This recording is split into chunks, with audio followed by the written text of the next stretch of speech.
Hello again, this is Doug, the 2 Minute Gardener. I'm going to talk about how to help those bees bounce back.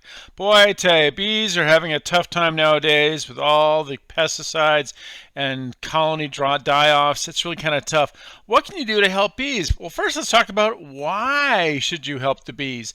I know sometimes bees can be scary because, oh, they could sting you, but generally bees are really, really important because they pollinate so much of what we eat. So it's important to help the wild bees and the native bees kind of have a better time existing. So one of the first things you do is do not use all these pesticides. The more you put in there, the more dangerous it becomes for bees. Bees are very, very susceptible to any kind of pesticides in the ground. They could bring them back to their colony and you could wipe out the whole colony. And pesticides, as you'll see in next week's video, really aren't that helpful when it comes to having a healthy garden.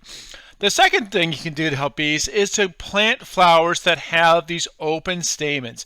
There's a list in the video description of all the plants you're going to see in this video, things like the sunflowers and gladiolus, but basically things that have those stamens. Those are important things because bees like to harvest all the pollen off of there, take it back to the hive, and they turn that into valuable food to help the hive grow and thrive. So grow plants that have all these fun stamens, lots of fun things. Also, it's important to consider growing plants that have stamens that flower at different times of the year. I've said it many times. I always recommend for folks that want to grow fruit trees that you have some rosemary, because the rosemary has the wonderful flowers in January and February when things aren't blooming, and bees really can use that to get the colony going in the breaking out of wintertime. So grow some rosemary. That's a great plant for helping bees survive.